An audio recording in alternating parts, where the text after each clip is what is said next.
Greetings, everyone. Welcome, welcome, welcome. I am so glad you're here. Thanks for tuning in.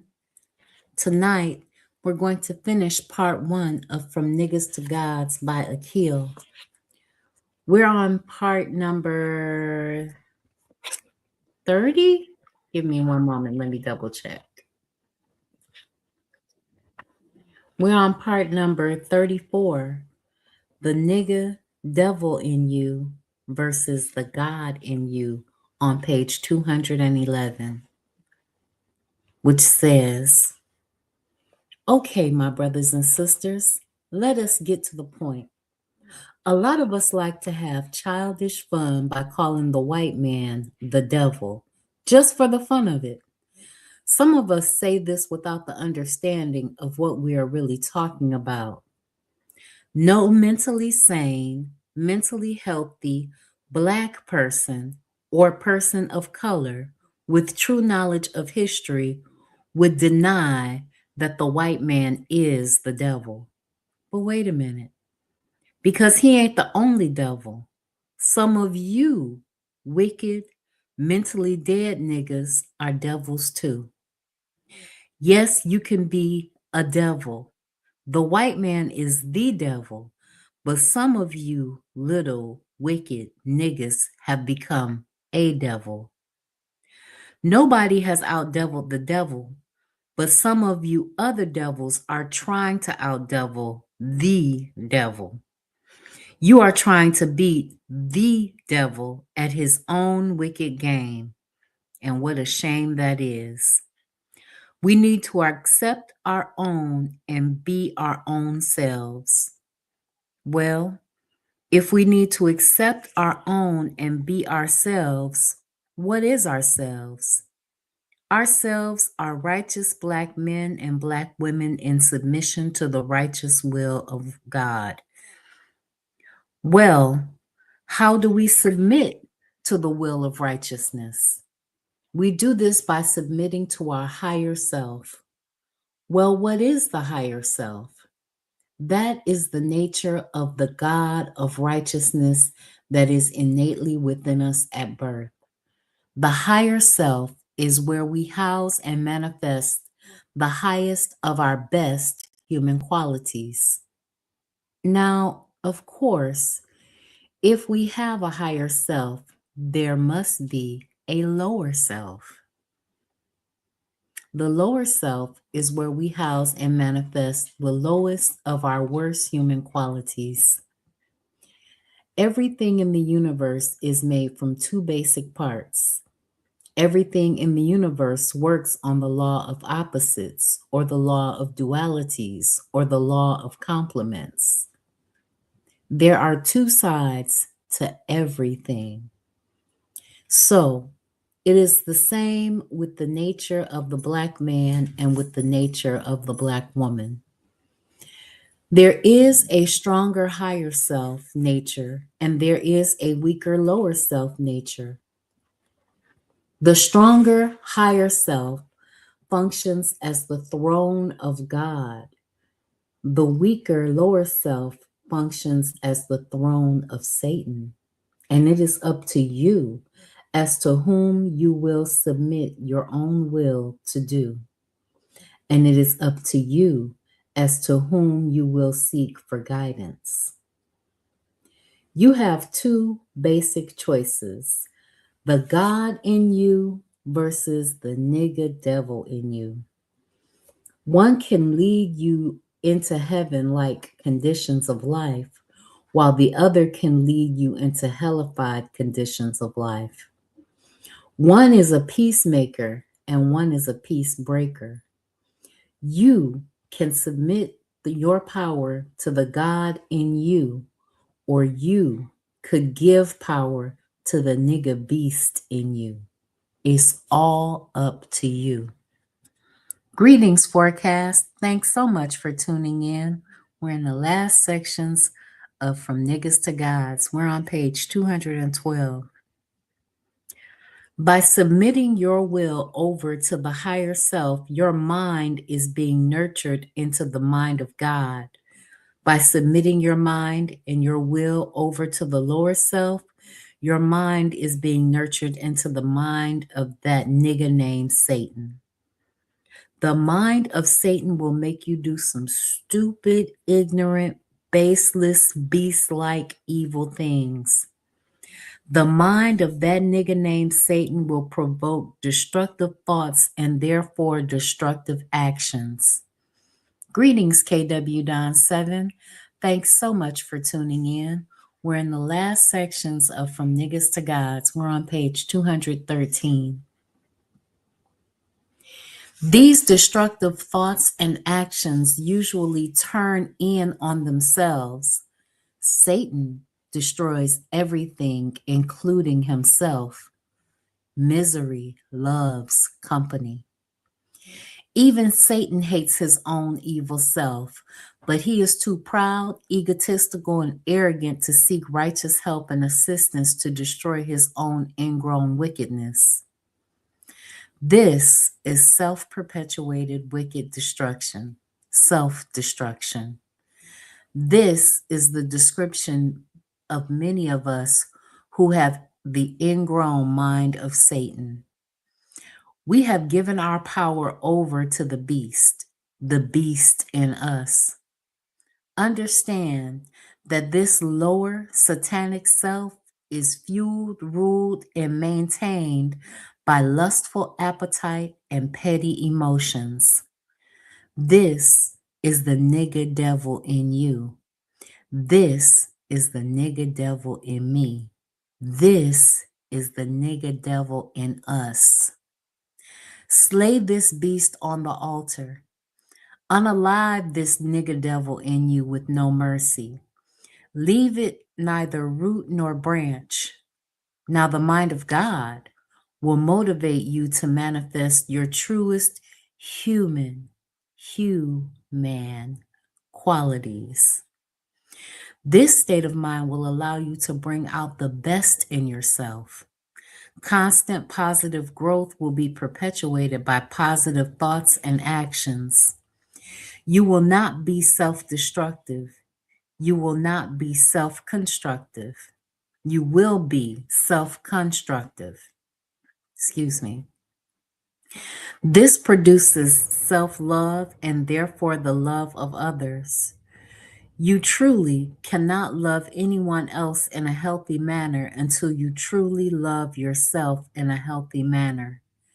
You will literally become illuminated with positive, spiritual, pure, gleaming light. This light will inspire and motivate others to take on the same mind of God within their own selves. This divine higher self will stand on the principles of righteousness with uncompromising strength. This mind will dominate with the ultimate peace and the ultimate power. Don't think that the mind of God is the mind of no punk. The way that we grow into the highest realms of the mind of God is through strict, uncompromising, self-imposed discipline constantly. One must first relentlessly unalive, destroy, obliterate, and annihilate the wicked, evil demon that lives within themselves. No one can sit there trying to get along with that nigga devil within because it's always trying to dominate you. We cannot serve two masters. You must obliterate that bastard beast that lives within, because that nigga demon will destroy you and your life. God is all peaceful, but God is also all powerful. God is a destroyer and annihilator of the wicked within us and without us. Destroy that peace breaker and give your power of self-will over to the peacemaker. Let the God in you be the God over you. Let the nigga devil in you be cast into the outer darkness. The mind of God will produce intelligence, knowledge, wisdom, and truth in you. And these same qualities will fuel, rule, and maintain the mind of God in you with divine peace and divine power. So, are you going to do the right thing now? Or are you going to keep being the same little mentally dead, wicked, devilish slave nigga you have always been? When you see that bottle of malt liquor sitting on the table, who are you going to listen to? The lower nigga devil in you will say, go ahead and take a swig. But the higher God in you will say, my brother, there is no need to alter your mind state any more than it's already altered. Circumstances have already reduced you to a level of ignorance, and you do not need chemicals to enhance your state of ignorance. So, to whom will you submit your will? When an outside nigga devil offers you a hit of a crack pipe, who are you going to listen to? The lower nigga devil in you will say, yo, man, come on, let's get lit off this fool for free. But the higher God in you will say, I already warned you once.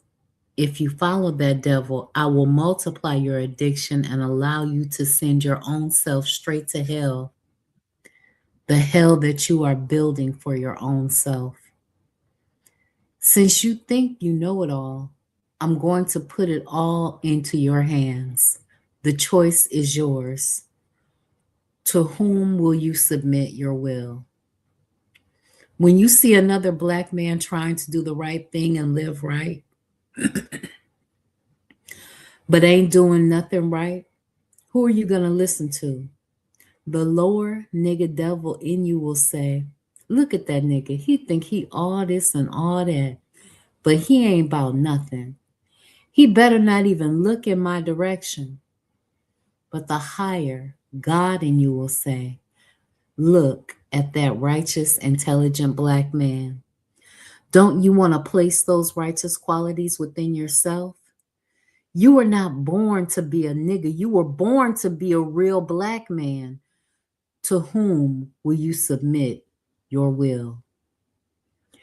When you see a moralist, mentally dead, slut-like, promiscuous woman trying to offer you a fling of a lustful, wild sex, who are you going to listen to? The lower nigga devil in you will say, yo, my nigga, you got to get with that. I know you want to wax, tax, and relax that. But the higher God in you will say, brother, you can't treat this sister like a prostitute that she is trying to be. Don't disrespect her just because she's disrespecting herself. Sit her down and give her a knowledge of self. Tell her that she is not a hoe by nature. Explain to her that she is a righteous Black woman who is a goddess of the planet Earth and queen of the universe by nature.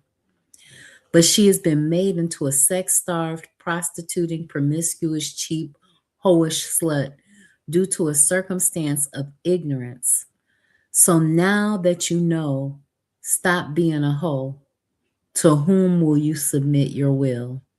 But remember, in this modern era, they have educated the whore and incarcerated the thinking man. They have educated the whore and incarcerated the thinking man. So in reality, when you try to have a logical conversation with them, they will try to tie you up in mental knots and take you down these different pathways that tell you things like sex is the lowest form of communication that is easily understood by all, and we have to use sex in an attempt to gain common ground. But that's not true. So, so you may not be able to open her mind up when you first meet her. The best thing you can do is to ignore her, minimize her. Don't allow her access to men of value and worth. Put her in a position where she may have a degree or she may have education, but she has no companionship. And when she has no companionship because there is no Adam for her, then she will begin to realize the wrongness of her ways, and she will seek out the knowledge, and she will seek you out for knowledge. But remember, they have educated the whore and incarcerated the thinking man. Do the right thing for your own sake. Stop being a lower nigga devil because this isn't your natural self. You learned that behavior. Accept your own and be yourself. Dethrone and destroy that nigga devil in you. Awaken and exalt the black God in you. Peace. Ritual versus spiritual. Let me ask you a question. Let me ask you a serious question about your particular religion or religious practices. Let me ask you a serious question about you. Are you a spiritualistic person or are you a ritualistic person? Is your particular religion spiritual or is it ritual? Now, what does it mean to be spiritual and what does it mean to be ritual? Is the word spiritualistic in its present state or is the word ritualistic in its present state?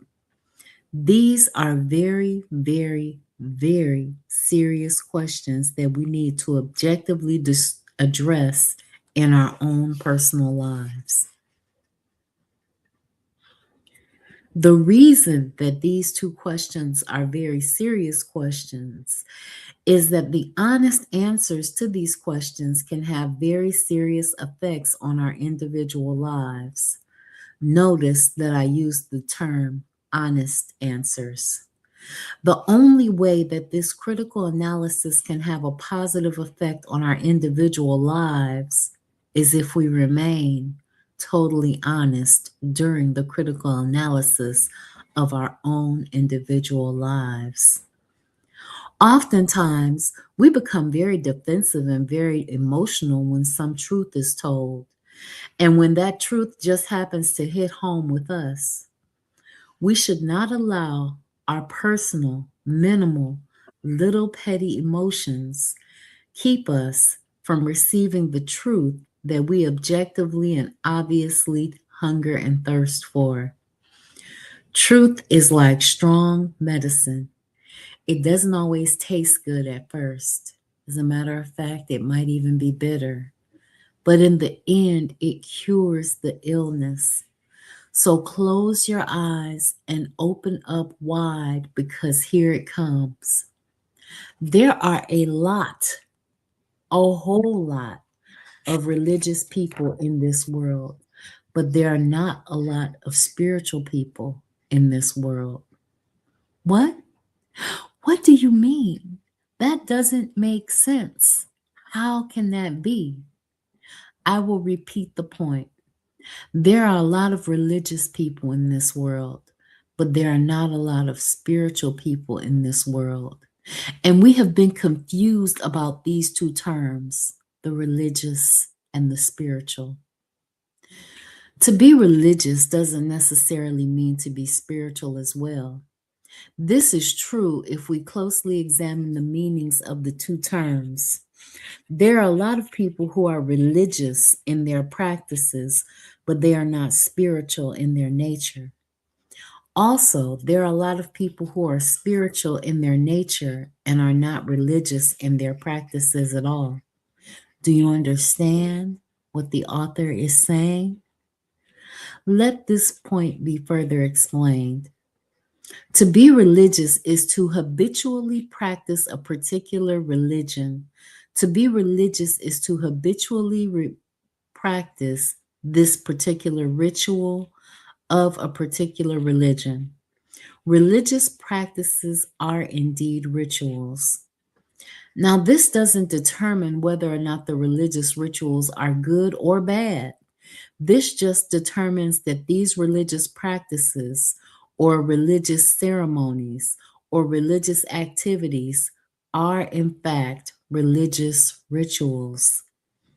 Let us try to forget for a second that the term ritual has any negative or primitive connotations to it. A ritual doesn't have to be negative or primitive as long as it isn't used primitively or negatively. A particular religion is just a particular system of particular organized rituals centered around a particular philosophy or doctrine. A religion is an organized system of religious rituals aimed at attaining the spiritual. A religion does not automatically make you a spiritual person. A religion simply provides you with the framework, network, doctrine, blueprint, plan, or system in which you may ultimately attain spirituality. Religion is merely a vehicle that one uses to get to spirituality. Religion is simply a medium in which one can express his or her spirituality through. We have all these different religions, but there is but one God. We have all these different religions, but they all have the same one goal of achieving spirituality. Well, if we have the same one goal and the same one God, then what are we fighting for? God is one, and the goal is one. God's people are one.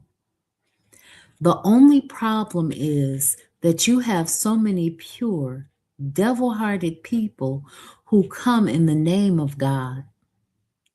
These imposters seek to divide and conquer God's people on the basis of religious titles and or names.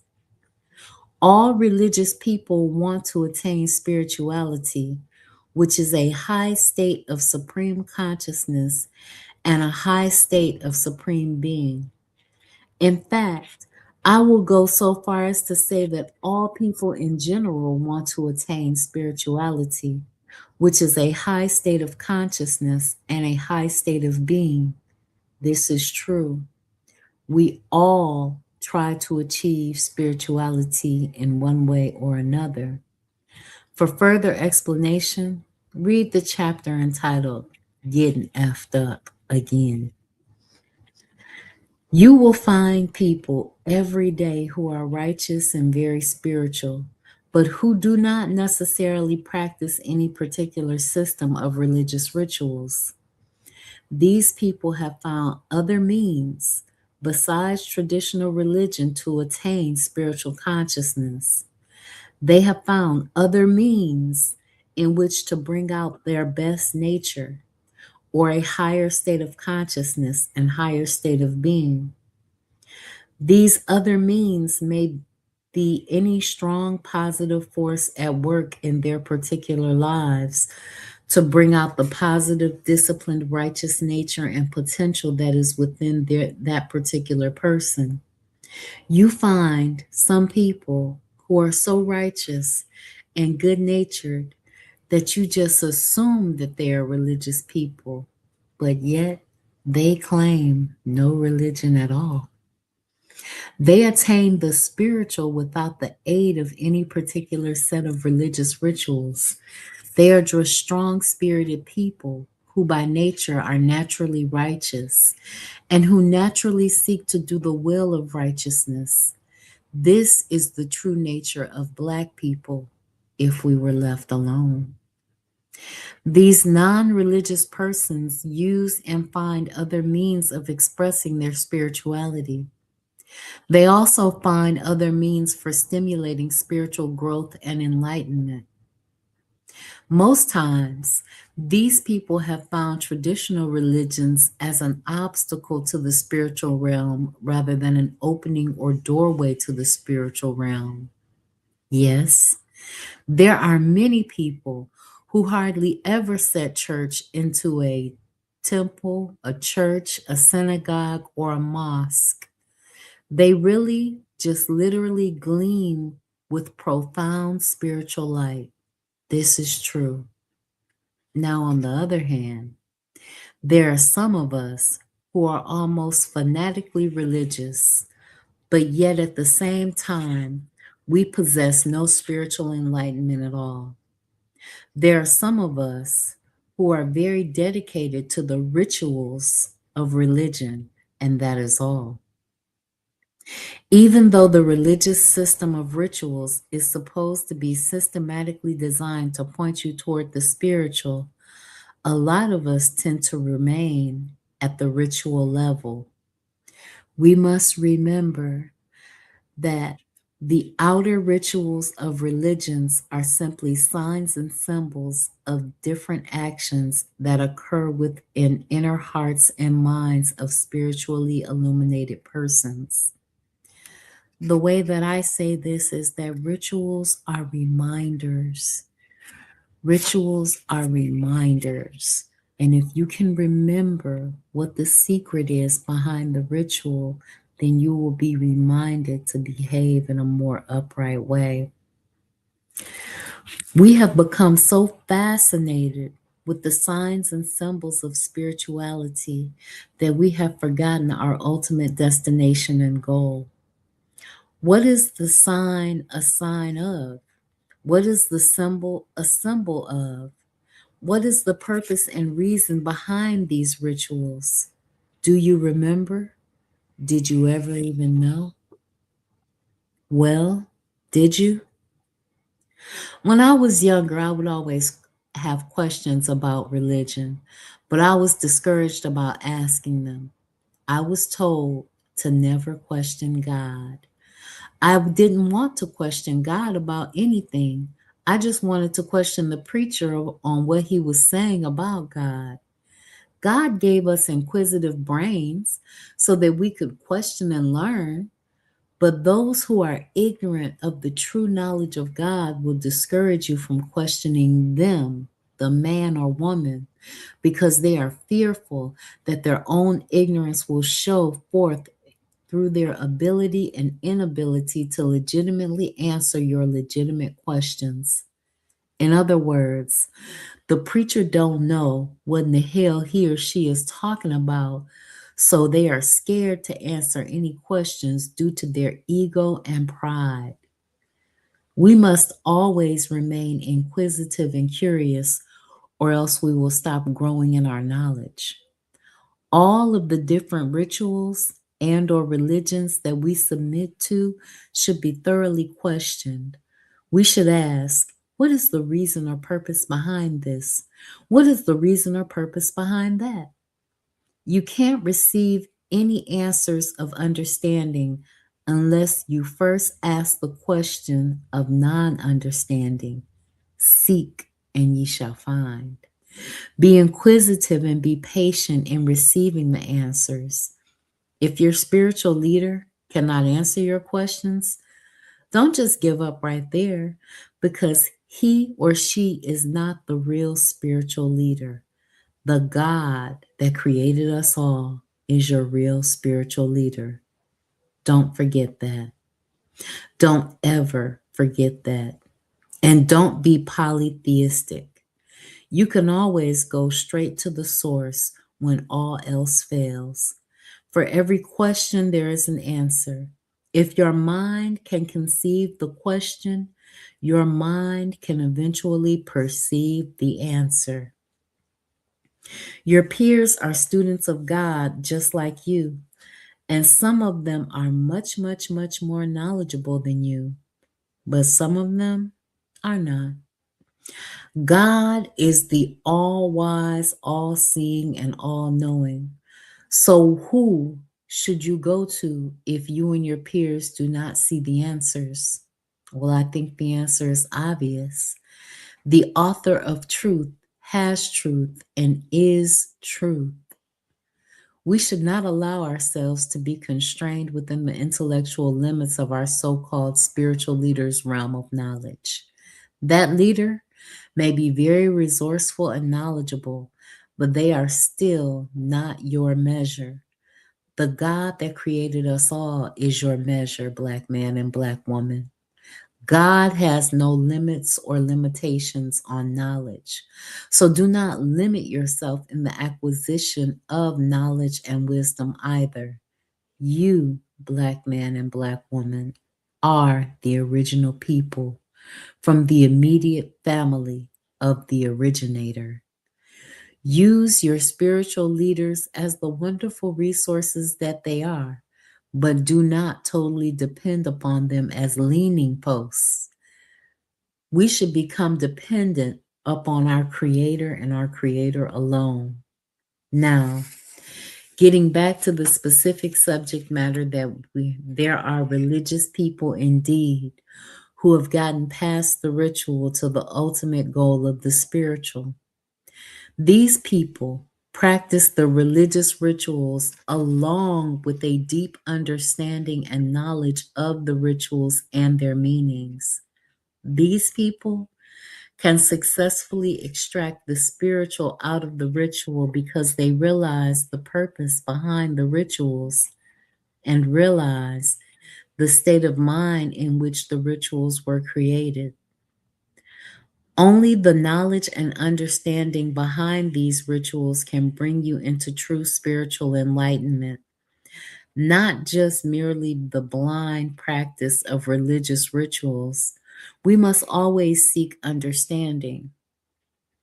We shouldn't participate in activities we don't understand or that we are not trying or growing to understand. To do that is to literally not know what in the hell you're doing.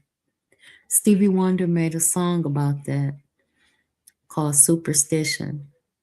And it says, when you believe in things that you don't understand, when you believe in things that you don't understand, superstition ain't the way. We don't want to be a person who does not know that what they are doing. That would be foolish. Fools do foolish things without the knowledge of what they are doing or why they are doing it. We don't want to be fools anymore. We realize that our enemies have been fooling us for centuries, but now the joke is over because our foolishness is not a humorous thing. And although white folks may find Amos and Andy funny, it ain't funny to most of us.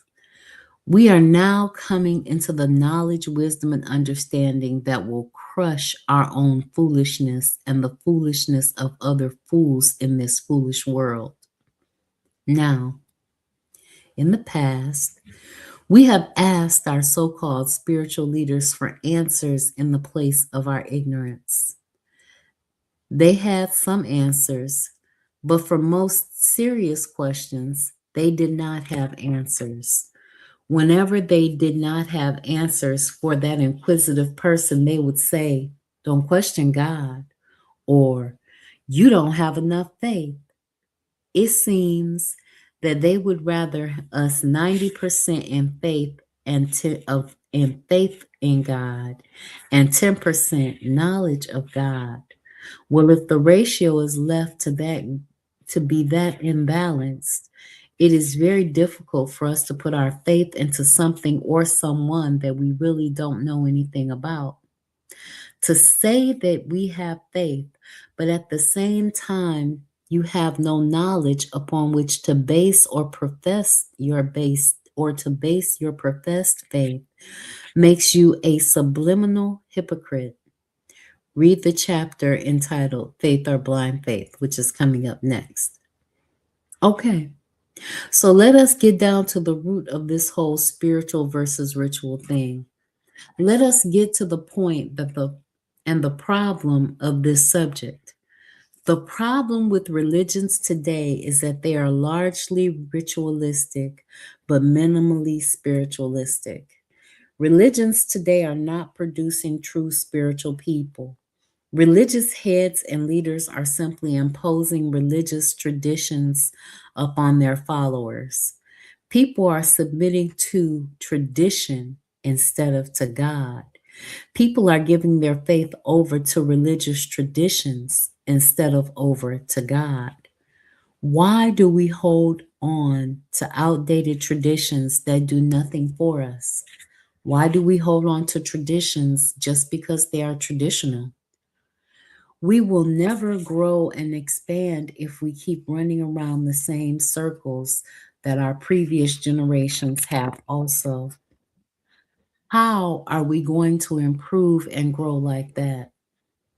The purpose for history is not for us to continuously do and digressively repeat it. The purpose of history is for us to learn from it and go on better equipped for the future. So, why do we hold on to traditions that have outlived their usefulness? Why do we hold on to religious rituals that have outlived their psychological value? Do you understand what I'm saying? We continuously submit to the same traditions and same rituals that don't do a damn thing for us. Why do we carry so much unnecessary luggage? We do this because we have a lack of knowledge. We hold on to the traditions of yesterday and wonder why they won't help us today. Most of these old traditions and rituals are totally irrelevant today. The rituals and traditions of yesterday were created for yesterday, but they are still being practiced today without the knowledge of yesterday or the knowledge of today. Now, while the author is making a valid point, there are groups of people that practice their rituals and traditions for hundreds, if not 1,000 years, and they still serve them to this very day because there's an economic component that they don't talk about. Where if you really need a job, or if you need food, or if you need housing or shelter, this community comes together to ensure that you have housing, shelter, food, employment, income, training, skills, trades. And without that knowledge and understanding of the economic component of your religious practices, they will no longer serve you. There was recently a woman that tried to get some resources from a church. She said she called, I think, 35 churches, and less than 10 were willing to give her food and diapers for her baby. So, churches that don't provide for the material needs of their people are just putting you to sleep and rocking you into the grave. In fact, most of these rituals and traditions are not just irrelevant, purposeless, and unalive, but they are also completely silly. Just sit back and reflect on all the traditions and rituals that you have submitted to and ask yourself, why? Ask yourself, what for? Ask yourself, what was the purpose? Ask yourself, does this make any sense at all? To be totally honest with yourself, because to lie to your own self is really foolish. If you are foolish enough to let your own self be fooled by you, then you make manifest the deepest definition of the ultimate fool. Ask yourself these questions, and if you cannot find any sensible answers, stop making a fool of yourself. It's time for our people to do away with the foolishness of the world and take on the wisdom of God. The ultimate goal of spiritual consciousness, the ultimate goal is spiritual consciousness. But you cannot achieve that if you are stuck in an unprogressive rituals and traditions that are weighing you down and weighing down your natural ascension.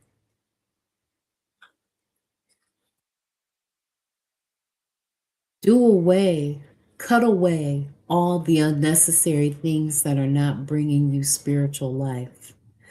Do away with foolishness. We cannot rise spiritually if we are weighed down by the heaviness of unnecessary rituals. We must trim the fat. We must get to the root of things. At the root and at the core is the spiritual.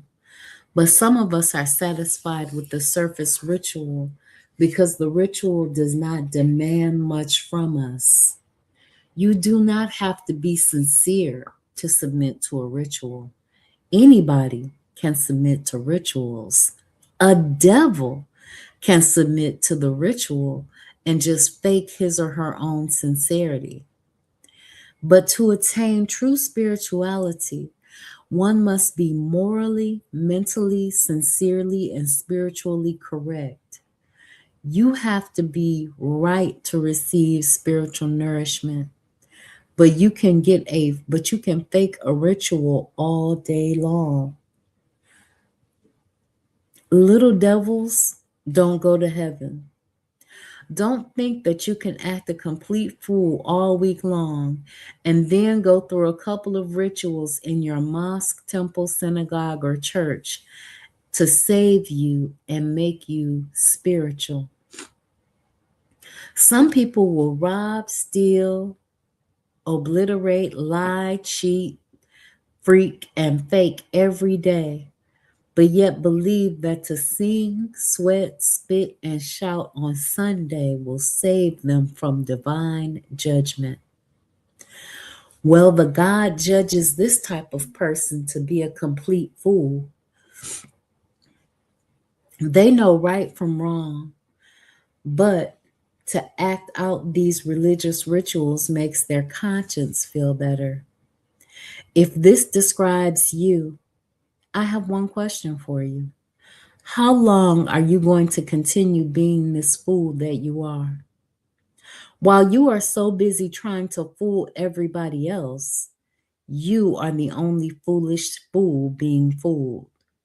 So stop fooling around in your foolishness, fool, before you fool around and end up as a permanent fool. Black people, it is time for us to wake up from the foolishness of this world. Please let go of it because it's not ours. We did not spin this web of confusion, but we are the fools that have gotten caught up in it. All the hypocrisy in religion is holding us back from our very spiritual nature. You are spiritual by nature if you are left the hell alone. You are spiritual in your natural essence if you are left the hell alone. You submit to the will of God by nature if there is no devil around you to deceive you about your God. You are made and constructed like nature itself. Nature itself works like clockwork if there is no devil around to distort the natural pattern of nature by dumping chemicals, obliterating species of animals, destroying rainforests, enslaving nature's original people. If there's no devil around to impact you, you operate like a god.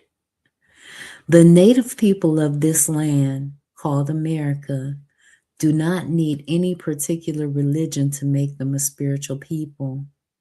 They are spiritual people by nature. The land was the church and the sky was the steeple. They did not need no damn tight-ass, logical-minded, left-brain, systematic structure of rituals to keep them in a spiritual frame of mind. They were spiritually disciplined by nature. They were in constant remembrance of the God by nature. Do you understand? Your direct ancestors, most commonly known as Egyptians, were spiritual people by nature. They were spiritual people by nature, not just spiritual people for Sundays and Fridays. Their constant everyday lives were an expression of exalted divine spirituality. They gave spirituality or high spirituality to the world. This is in the nature of the original people. We are made like nature itself. Our construction is based on the same laws and principles. This is our true self, but we are now other than our own true selves. It is only recently that spirituality had to be given religious names. These religious names were constructed by those people who, contrary to spirituality and nature itself, they had to make up names for spirituality because it was something that they had never seen before. Spirituality was foreign and new to them. They did not live in a spiritual type manner up in the caves and the hillsides of Europe. So when they started being nosy and exploring or disrupting the civilizations of the world, they had to name this spiritual way of life that was so different and contrary to their own nature and way of life. They were so ignorant that they gave a different name to every civilization's particular expression of spirituality, not realizing that it was actually all the same thing. This is where the division and confusion began. Now, just to get a little deeper understanding of this big mess, let us also mention this. Our forefathers and foremothers, commonly known as Egyptians or Nubians, noticed that these folks from the caves and the hillsides of Europe were lacking in spirituality. We noticed that their thoughts and actions were contrary to mental maturity and spiritual righteousness, so we decided to help them. They were so savage, backwards, and mischievous that we did not want them messing up the peace of our cities and nations. So we decided to go to them where they were. Out of the generosity of our hearts, we sent prophets, messengers, and missionaries to teach them and minister unto them. We wanted to help them out of the savage, beast like condition that they were in. So, in order for us to do this for them, we had to be wise in our mission. Adults have to be wise in the way that they raise children into the light of understanding. This is because if you shed too much light all at once, you can literally blind the child. So those of mental maturity must shed a little light gradually and increasingly over time until the child's mental eye can adjust to the gleaming light of truth. Now, I will add here that one of the problems with introducing these ideas to these savages is that they didn't live very long. So they don't have the ability to wait patiently to learn the ways of being spiritual, to learn a pattern of spirituality. So they would take what little they learned in very short periods of time back to the rest of them and think that they have the whole story when in fact they don't have the whole story. So our people are very wise and they took that knowledge into consideration. We knew that bringing these lost people into our light of spirituality would be a task, so we had to be creative in our teaching to them. Well, then our priests and priestesses devised a psychological structure of systematic rituals for these lost persons to practice. These persons were so mischievous that we had to devise a systematic psychological structure of disciplines, rules, and rituals to keep them in line. We had to give them the law. We had to give them daily guidelines and systematic rituals to submit to. We had to retrain their minds, their contrary minds. This was the only way to get them to act right, by giving them strict laws, strict guidelines, and rituals until they grew into spiritual maturity. We made them pray all throughout the day and night just to remind them that there was a God of righteousness. We had to clothe them from head to toe just to keep them from submitting to their lustful nature and to keep them from graping and excessive sex amongst themselves. Strict laws and discipline was needed for these savage people. We had to teach them everything. But as you know, these people obliterated our missionaries that they called prophets, and then they invaded the Holy Lands. And then they savagely destroyed the Holy Lands and took holy people captive in a foreign land for over 400 years amongst the strange people. And here we are, the seeds of our forefathers and foremothers. Read your Bibles, because the history is all there. Read the walls of the pyramids, because this history is all there. Take a look around you, because this history is all there. Do you understand the value of today's religions and its value and its purpose? Do you understand what the purpose is? Do you understand its origination out of so-called Egypt? Do you understand what the purpose of religion is? To teach and check those who are contrary to spirituality? Do you understand that? Do you understand that Black people and most people of color are spiritual by nature if left alone? Do you understand that the traditional religious rituals of today's world are slowing down your very spiritual nature? Those religions were not created for you, they were created by you. Buddha was a Black man. Krishna was a Black man. The Christ is and was a Black man. All of them. These systems of religious rituals were created by you for other people so that they could grow into your spiritual frame of mind eventually. Do you understand that? It is so clear. These rituals were made by you, but not for you. But wait a minute, Black man and Black woman. You have now lost your mind totally. You are now lost.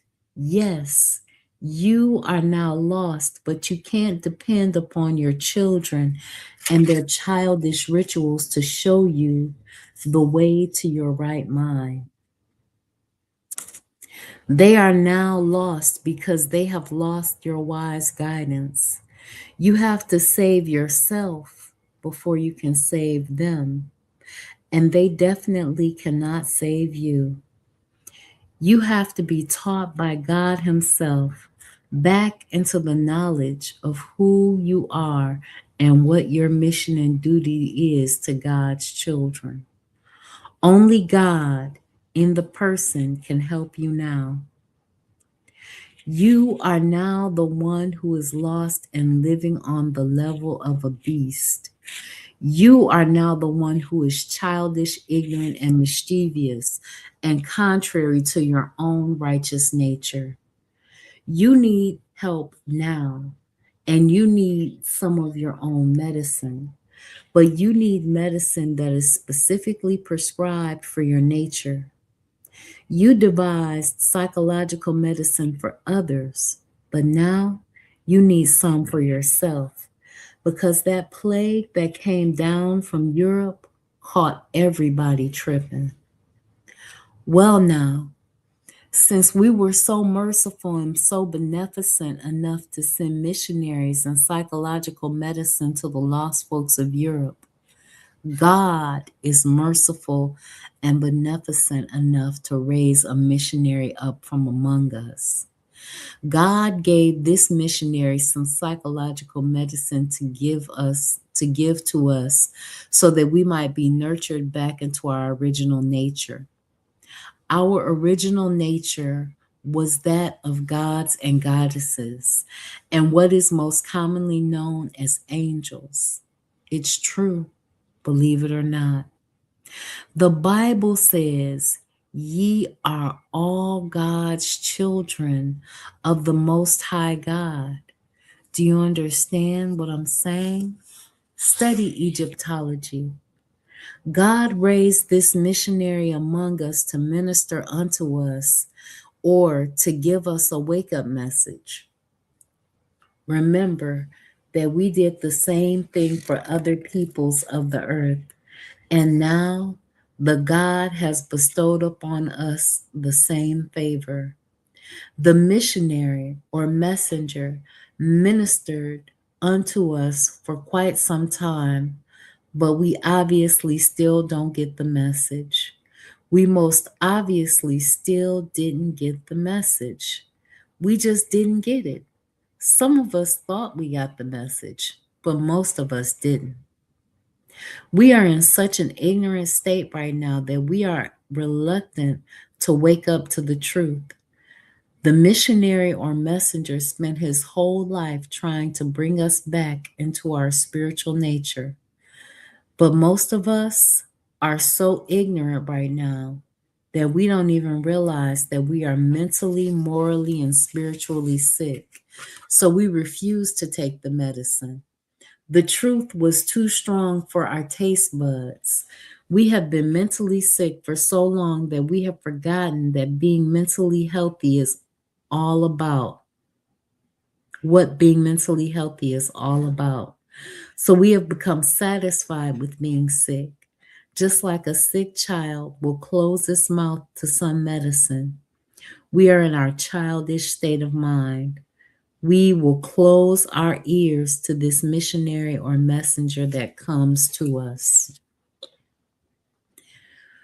We didn't obliterate or cause death to our messenger, but we did ignore the evil being committed against our messenger by the children of those early Europeans. No, we didn't unalive our messenger, but we watched one of our messenger's greatest helpers be be assassinated. We sat back and watched the devil psychologically separate the helper from his messenger, and therefore leaving the helper outside of the protective hedge that eventually left him unprotected from the devil. The devil divided and conquered yet again. The devil did not conquer the messenger, but he did conquer the helper. The devil even paid and tricked one of our dumb, stupid, ignorant, sellout asses to pull the trigger for him. I say this that they can always pay one of us to kill one of us. The devil will give us $1 million to commit suicide. And as ignorant as we are, we would do it. We would do it not knowing the devil was going to take the money back after we were dead anyway. Do you know how I know that we are stupid enough to do that? Because it is our history and it shows we have done it time and time again for a few pieces of silver. You are just a dumb, stupid, ignorant, butt kissing, boot licking, brown nosing, fiddle playing, house nigga sellout. You and your kind are worthy of death and nothing less. If you are not a part of the solution, then you are a part of the devil damned problem. Our messenger has come and gone. We mocked, ridiculed, and scorned him. We watched one of the greatest helpers be assassinated right before our eyes, and we turned our backs. Now, lucky for us, This merciful and beneficent messenger left us with another one of his great helpers to remind us while he is gone that at the rate we are going, God is going to take away this last helper too and leave us here to our continued doom and self destruction. We must wake up soon because our mischievous children are about to destroy our entire home. If you want to know who our missionary or messenger is, go get your dusty Bible out. Open it up to the book of Malachi and read the entire last chapter. May the peace and blessings of our merciful, beneficent black God be upon us because we sure need it now. The hour is late. The hour is very, very late. We only have a few more sections to go, and then we'll be out of this book. Is it blind faith or faith? Many religious people often ask me, what are your particular spiritual beliefs? They also ask me, what is my particular faith? I sometimes answer by saying that I don't function from any particular spiritual beliefs. I function from spiritual knowledge and understanding. Then I go on to say that spiritual knowledge and understanding is the only basis upon which I can place my faith or belief. I cannot place my faith on something that I do not know of or that I do not understand in the least. This is just not possible for me, and this should not be possible for you. I have talked to many religious people of all particular persuasions, and generally I hear the same ideologies of faith. We sit down together and have very stimulating intellectual conversations all the time. I enjoy talking with religious people because usually they are good natured people. We have a wonderful time discussing spiritual issues and different philosophies. But somewhere during the conversation, they lose me.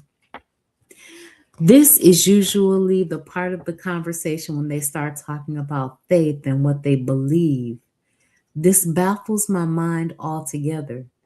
This thing about belief and this thing about faith just astounds me. It astounds me because just a few minutes ago, we were philosophizing and intellectualizing and just plain using our brains to think. But all of a sudden, when it comes down to a subject upon which this particular religious person has no knowledge or understanding on, they start talking about faith and how you just have to believe. What do they mean by saying you just have to believe? All that I have to do is be righteous, stay black, live, and pass on. I don't know where they are coming from in this particular ideology of faith and belief. The conversation just stops right there. It stops right there because I become silent and just listen to the particular person make a fool of themselves. Like I have stated before, when I would ask different religious teachers questions and deeply inquire about their teachings, they could not answer me. They would go on talking about how you just have to believe and how you just have to have faith and all of that other childish nonsense. They told me that I should not question God, but I told them, I'm not questioning God, I'm questioning you. How can they tell me to not question things when the book of scriptures plainly says, seek and ye shall find?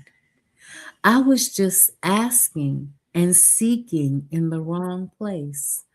I was seeking the answers to my questions, but I was not finding the answers to these so called religious leaders. The God gave me an inquisitive brain and learn about to inquire and learn about things, so I can't listen to such foolish people, or else they will make me foolish like them. I label them foolish for one basic reason. This is because the opposite of a wise man is a foolish one, and a wise man never speaks on a subject upon which he or she has no knowledge or understanding of. This is a basic rule of wisdom. A fool will try to speak on any subject and often try to fool his own foolish self into believing that he knows what he's talking about. When I ask religious people and religious teachers about spiritual questions that they have no knowledge or understanding about, they tend to dodge my questions by talking about this faith and believing type of stuff. This is so foolish. When people start questioning me about spiritual questions upon which I have no knowledge or understanding, I respond by simply saying, I don't know. I say that I don't know because I don't know. And I am not going to start running off at the mouth. I cannot just run off at the mouth about something that I have absolutely no knowledge of. That would be foolish. Am I right? If I don't have an answer, how can I attempt to give somebody else what I don't have myself? This is egotistical and foolish. So, some of you so called religious teachers are not seeking spiritual understanding for your students.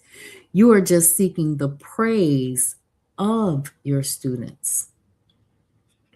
So, you try to front like you know everything instead of directing the praise and honor to the God you directed straight to your false pride and shallow ego.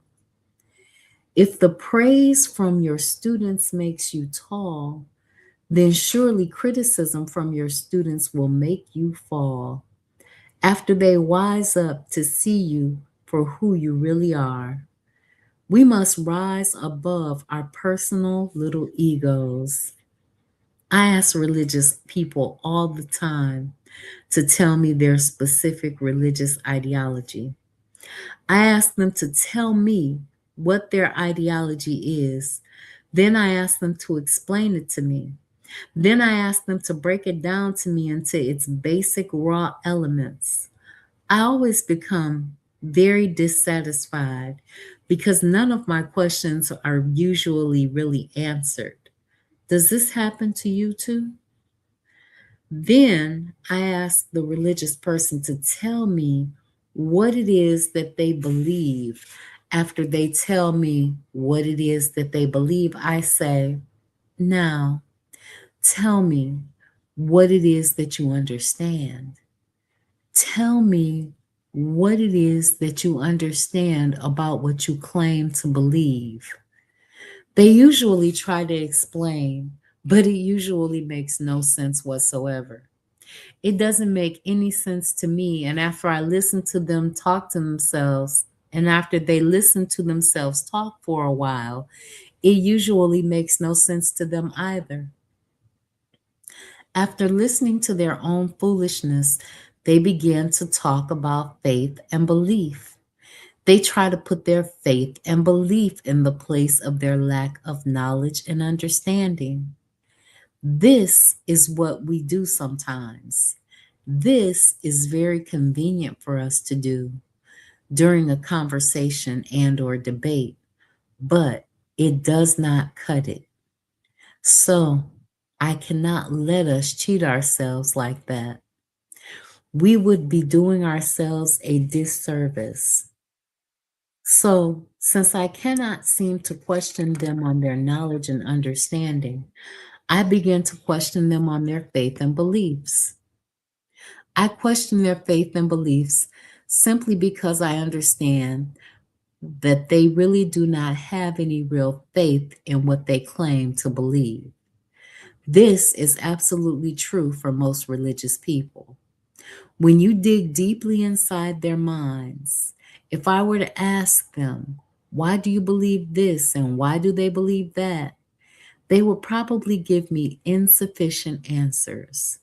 They would say that this prophet said this and that prophet said that. Well, I didn't ask you what the prophet said. I can read that for myself. I asked you, why do you believe what you believe?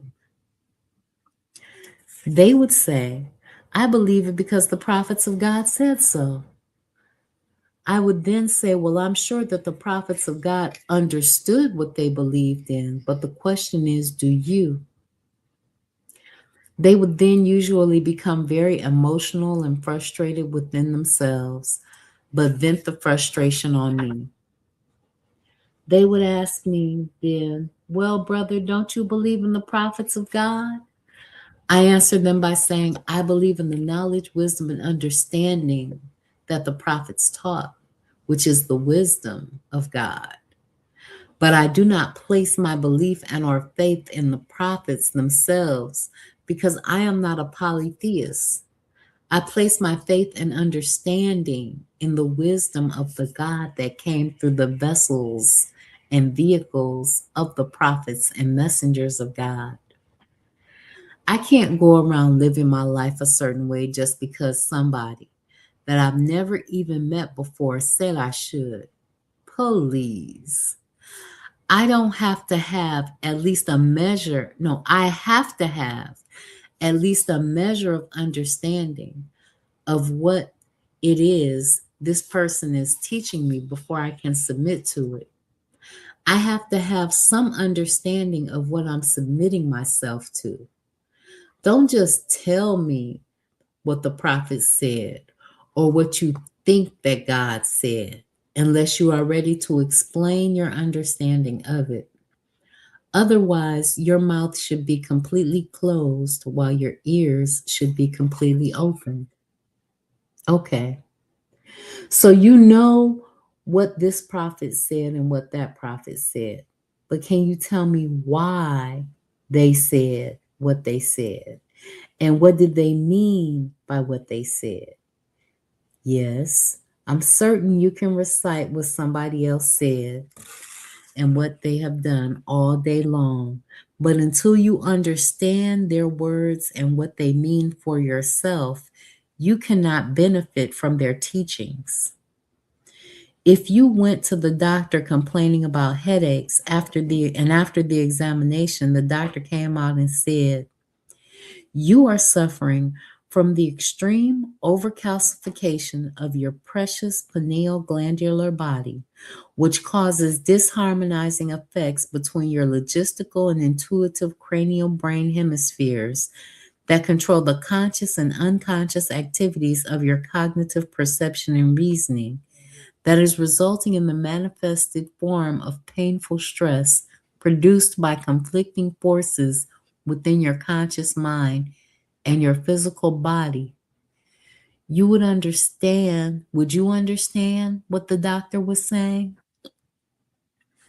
You could eventually memorize every word that the doctor said, but that does not mean that you would truly understand what the doctor was talking about. If you do not understand what the doctor means, then you do not have the proper understanding of how to help yourself. The doctor's diagnosis is useless to you if you do not have any knowledge or understanding of the diagnosis. You don't know whether or not to pop 2 aspirins or to make funeral arrangements. If you don't take the time to deeply inquire about what the doctor is saying, then you will continue to be ill and you will lose your life for lack of knowledge. The world has been and is still so spiritually ill that the God has had to send some doctors to spiritually help us. When these prophets and messengers gave us their diagnosis of the problem, I wonder, did we really understand what they really meant? I wonder this because we are still very spiritually ill. We are still very spiritually ill, and it ain't no doctor's fault. They told us what was wrong, but we just did not or do not understand it for ourselves. If we do not independently seek knowledge and understanding of our illnesses for ourselves, then we become too dependent upon the doctor's knowledge. That is why we always run to the doctor when we get sick, because we have not learned how to live right in the first place. So when the doctor leaves town, we end up right back where we started from, ignorant and ill. We can recite and remember everything that that doctor said to us before the doctor left. But since we did not take the time or mind to truly understand what the doctor said, when the doctor said it, we were therefore do not know how to heal or help ourselves while he has gone away. So we sit around mentally ill and mentally dead, hoping, praying, believing, and having faith that someday the doctor is going to come back. This is the absolute truth beyond the shadow of a doubt. Do you understand what's being said here? The doctor has already completed his favor on us. We just have not completed our favor on ourselves. All of you religious people who claim that you have all this faith in God, but yet at the same time, you really have not the least knowledge or understanding of God, are subliminal hypocrites. I do not say that to hurt you. I say that to help you see the reality of yourself so that you can correct what has gone wrong and then grow on. You may not know it, but your claim of all this faith is rather hypocritical. I say it is hypocritical because no sane thinking human being can put his or her true faith in something in which he or she has no knowledge of, right? Am I right? You are a sane thinking person, yes? You know that you are because the other aspects of your life show that to be true. You do not put your faith or belief in other aspects of your life until you have a solid base of knowledge and understanding about that aspect of your life, right? So, why should you do just the opposite when it comes to the religious or spiritual aspect of your life? If the God is not the most important aspect of your life, it should at least be one of the most important. Don't you think so? Take this for an example. Have you ever flown on a large jet airplane before? Have you? Did you feel that it was a bit risky? Did you have the faith in that flying mechanical construction in order for you to allow it to take you thousands of feet into the air? Okay. Well, did you base that faith on just pure spooky speculation and hope? Or did you base your trust and faith on logical, rational knowledge and understanding that millions of people have safely flown on this jet plane many times before you? Did you not? If you do not have the mathematical, rational knowledge and understanding that people fly on jet planes safely every day, would you have risked your life like that? I think not. There were not many volunteers to fly on the first jet plane. They didn't want to fly because they didn't have faith in its safety. And just having a pure so called faith with no knowledge nor understanding of what you are about to do does not suffice. The jet pilots had to make people understand and know that the jet planes were safe before the people would put their faith into it. People do not usually put their faith into things that they do not have any knowledge or understanding of. If I went out into the public today and met a very nice and intelligent sister, I am not just going to rush out and marry her, although I could just have faith that her first impression on me was a true impression, but I don't think so. Faith alone just obviously does not cut it in most situations. I would have to take the time and effort to get to know this seemingly nice sister. I would have to seek someone with knowledge and understanding about her overall character and personality before I could put my faith and trust in her. Am I right? If I would not marry someone based on faith with no knowledge or understanding of who this person was, that would be the intelligent decision, right? Well, am I right? I would be foolish to do it otherwise, wouldn't I? I know that you would not foolishly do otherwise either, because marriage is an important part of life and we don't want to mess it up. We don't want to make mistakes in our marriages because it's important to us. It is close to our hearts. This aspect of our lives should be handled with care, wisdom, and knowledge and understanding, right? Well, isn't that right? Of course, that's right. Well, don't you think that your spiritual life is another important aspect of your life as well that deserves careful consideration? You will give all the careful consideration to your love life, but you give your spiritual life less careful consideration.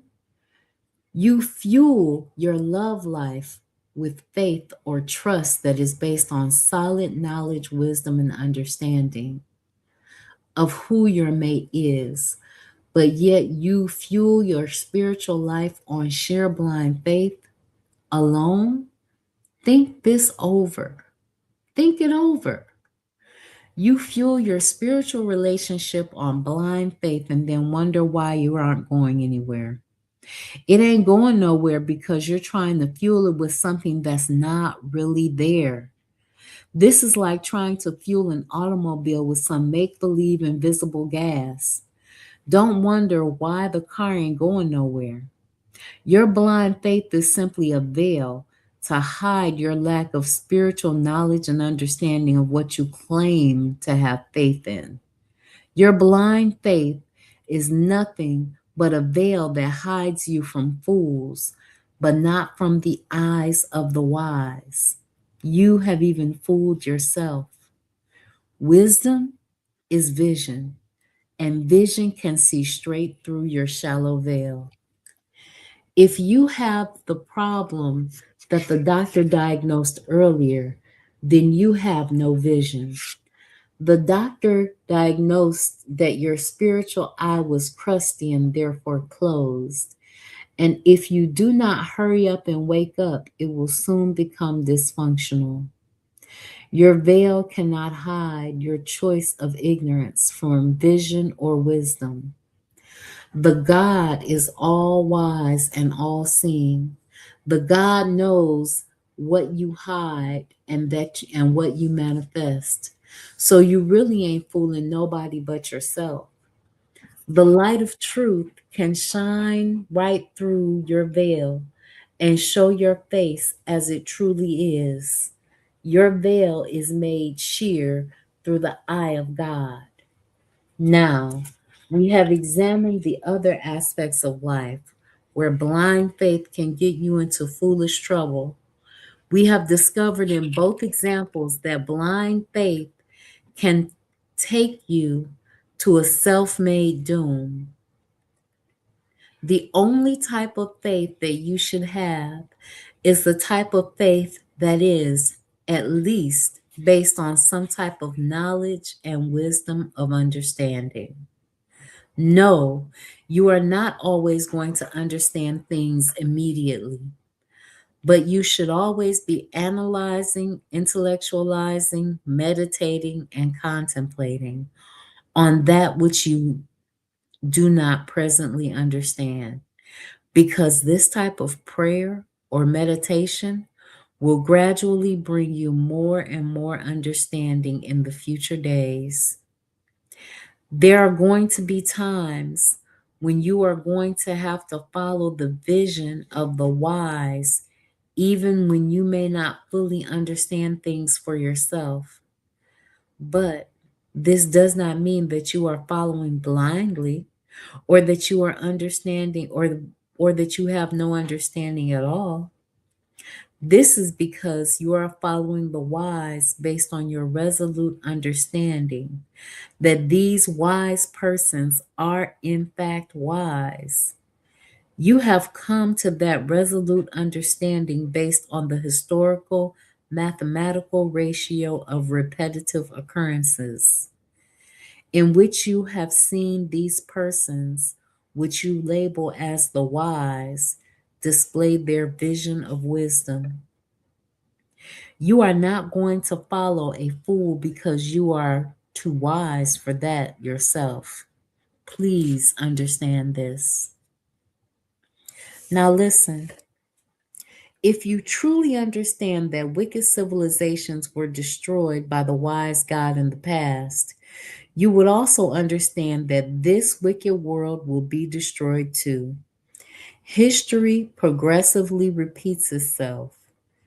If you so called believe that the God raised up wise prophets and messengers, or in other words, teachers of divine wisdom, within the midst of chaotic and confused people thousands of years ago, then surely you should be looking for a wise prophet or messenger in the midst of your own chaotic and confused people. Shouldn't you? Shouldn't you? Yes, you should. But if you are full of that blind faith, your blindness will keep you from seeking your own wise messenger of God. Knowledge and wisdom is vision. So let us get some knowledge and wisdom and begin to put it in the place of our blind faith, so that we can truly see how to accept our own and be our own black selves. The messenger came, but did we get the message? If you are reading this chapter but have not read the others yet, go back and finish reading from the beginning. Stop reading and go back. I said go back. Why are you still reading? I said stop reading. Black folks can be really hard headed sometimes. How much longer did you think that we would be left in this condition? Some people thought forever. Some people thought that there was no end in sight. That was the true, that was true to a certain extent. That was true because there was no end in sight according to our own slave vision. Our people were made blind, deaf, and dumb. So, under these severe handicaps, we could not realistically perceive any coming end to our horrible conditions within the wilderness of North America. Now, of course, there was a beginning to all this hell, and there must be an end to it. The time was limited. Some people say that this is just the way it is, and this is the way that it's always going to be. Well, they are mistaken. Change is here, but one must have the proper vision to perceive the change that is occurring right before our eyes. This is a great but dreadful day, depending upon our level of perception. Open your black eyes, black ears, black soul, black spirit, and black mind to accept our own, so that you can be our black selves. We should openly receive what is being given directly to us with all with all egotistical ignorance aside. All egotistical ignorance must be put aside. This is the only way to purely receive what is being given to us. There was a remedy given to us for our illnesses. This remedy came in the form of supreme wisdom. This supreme wisdom came in the womb of a mind. This mind came in the vessel of a man, and our salvation appeared unto us in the form of a well made original man. The merciful, beneficent God allowed his black original man to be cured of his blindness, deafness, and dumbness. This second Adam is and or was to show us that same mercy and beneficence so that we may be cured of our illnesses also. He has worked tirelessly among us to deliver this message. Despite his many evil enemies, both black and white, he has a message. He has a message to the black man. He is the messenger to all. I must give honor and thanks to the God for raising one up in our midst. This one is from us and for us. I'm speaking of the most honorable Elijah Muhammad. He is from and for the lost and found black nation in the wilderness of North America.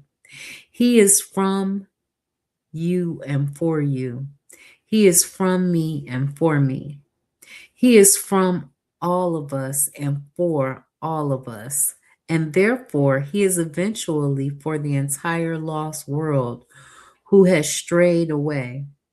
But first, we must be saved ourselves. I must give honor and thanks to my dearest brother, leader, teacher, and guide, the Honorable Elijah Muhammad. I must very humbly but proudly confess that it is the life and light giving teachings of the Honorable Elijah Muhammad that inspired me like powerful rays of pure sunlight, striking the sphere of my mind precisely at the equator, setting my previously stagnant and vestigial mind into divine rotation, making circular revolutions at a terrific speed, searching for perfect harmony with peace, power, and the flow of universal time, which is marching toward the ultimate goal of divine perfection. Yes, this is truth.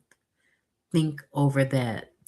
I'll add the Nation of Islam doesn't really want a black nation. They want to be economically powerful and social and have social controls over their people, but they don't necessarily want a cohesive all black nation to rise up and come together and overthrow what they got going on here in America. Many of their leaders are in comfortable positions, just like many church leaders are in comfortable positions, and they are enjoying the fats of the land. So think on that, brothers and sisters.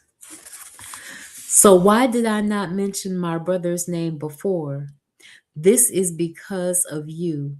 I did this because some of you know who.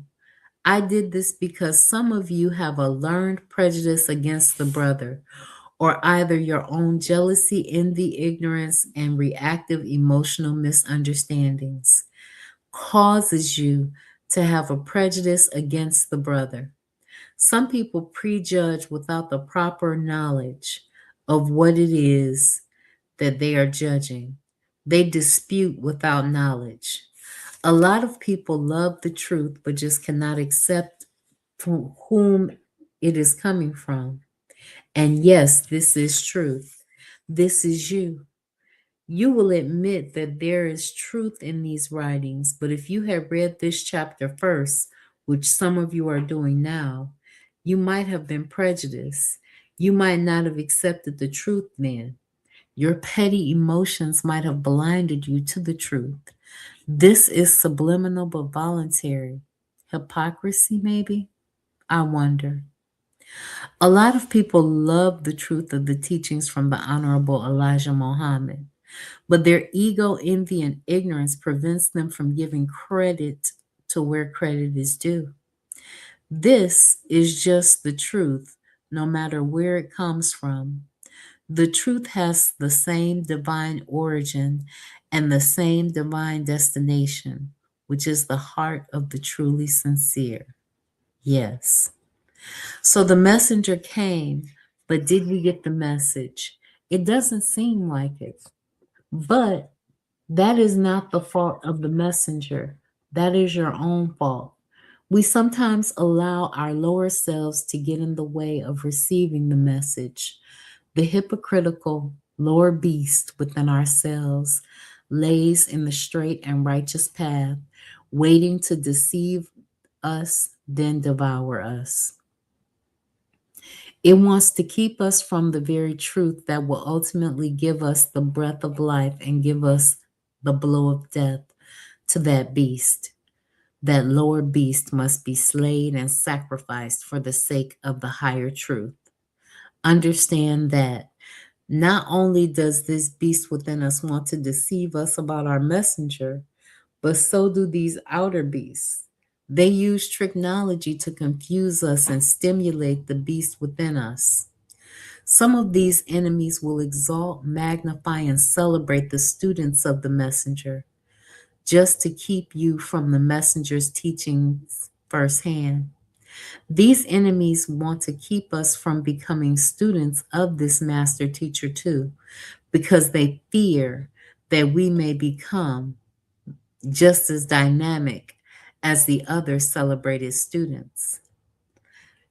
They are afraid that if we all go directly to the master teachings, we will become an entire Black nation full of intelligent, courageous, upright, independent Black men and Black women.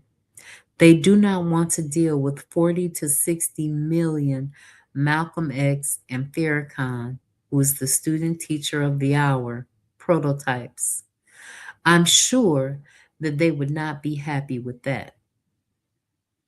They desire to keep us as subjected, submissive slaves of subliminal servitude. They cannot assassinate us all. They will not, they will just bum rush the punk that's on the trigger. For those of you who read scripture, and for those of you who don't, read Genesis chapter 15, verses 12 through 15. Then read Malachi chapter 4, verses 5 and 6 at the end of the Old Testament. These scriptures are talking about you, me, and us. The whole thing deals with us, really. I know that white folks always told you that it was about them, but they lied to us again. The arch deceiver. They have added a lot of lies to the book, but there is still a lot of truth in there. A good heart and a good mind can guide you through the symbolism, contradictions, and lies that the devil in the person has added to the book. Yes, our messenger came, but we obviously have not truly gotten the message. We need to study his teachings and his message so that we may understand our place and responsibility in this world and the next. There is an infinite abundance of wisdom within these teachings. The more your eye opens to that wisdom, then you can unlock from these outer and other master teachings. You can find everything from general Black consciousness raising to the biological, mathematical, geographical, psychological, sociological, astronomical sciences, and then some. The purpose of these teachings is to put us back where we belong by giving us the proper resources to rebuild ourselves through a mental resurrection, which precedes all other resurrections. We must rise to the occasion of reintroducing civilization to the world. The purpose of the Most Honorable Elijah Muhammad's teachings is to transform us from niggas to gods. Our Savior has arrived with a message to the Black man about the fall of America, and within all the theology of time, he is truly a gift to us all. And a final word, or the author's outro. My dearest beloved Black sisters and beloved Black brothers, today is a good day. This is the day in which we mentally, spiritually, physically, intellectually, and morally rise from niggas to gods.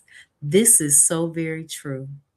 If you focus on the first eye within your mind, you can see it too. Our transformation is at hand. Our resurrection is at hand. Our salvation is at hand. Our time has now come if we would only seize the moment. Our only duty is to live the truth. Our only requirement is a pure heart. All that we need to do is to have the courage enough to make that first sincere step toward the God within, and the rest will naturally flow on to take its natural course. Don't worry about this devil. Worry about this God. Concentrate on this God within that is rooted in all of us. The devil is going to recklessly annihilate his own wicked, dumb self. So don't concern yourself so much with him.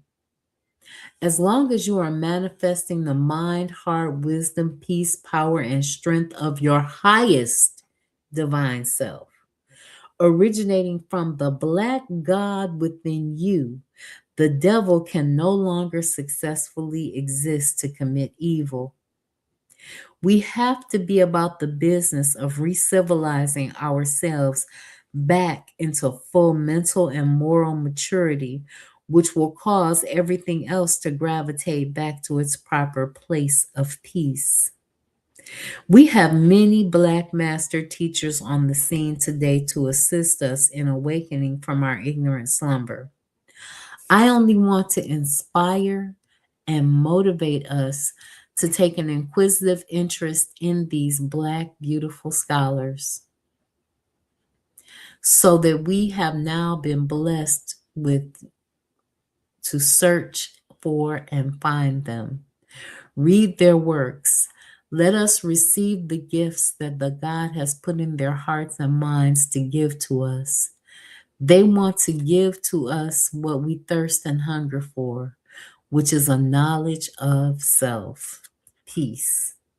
And that is the end of From Niggas to Gods. It was an interesting odyssey into the mind of a middle-aged Black man who was probably Gen X, who felt that it was necessary to highlight the fact that we are treated like confined pets in this country, and that we have to stop looking outwardly to address the negativity that we display, but we have to first go inward and address the negativity and the niggerishness and the ways in which we have come to reckon ourselves and identify ourselves as niggas. And we have to obliterate the nigger on the nigger within first. Before we can do anything else, we have to change and transform how we view ourselves. We have to transform how we view our brothers and sisters. But we have to first transform how we view ourselves. Once we can view ourselves in the gleaming, glorious, positive light of what it is to be Black, brilliant, and beautiful, of what it is to be a true mother or father of civilization and all creation, of what it is to truly be the offspring of the original being, of what it is to be a God. Once we can cast off the niggerisms and embrace what it is to truly be a God, then we can move on to the next step of improving our community and improving our family and improving the other areas and aspects of our lives. Well, ladies and gentlemen, that is all I have for tonight. We will be back on Tuesday reading The American Slave Coast. We'll discuss some of the ways in which American slavery,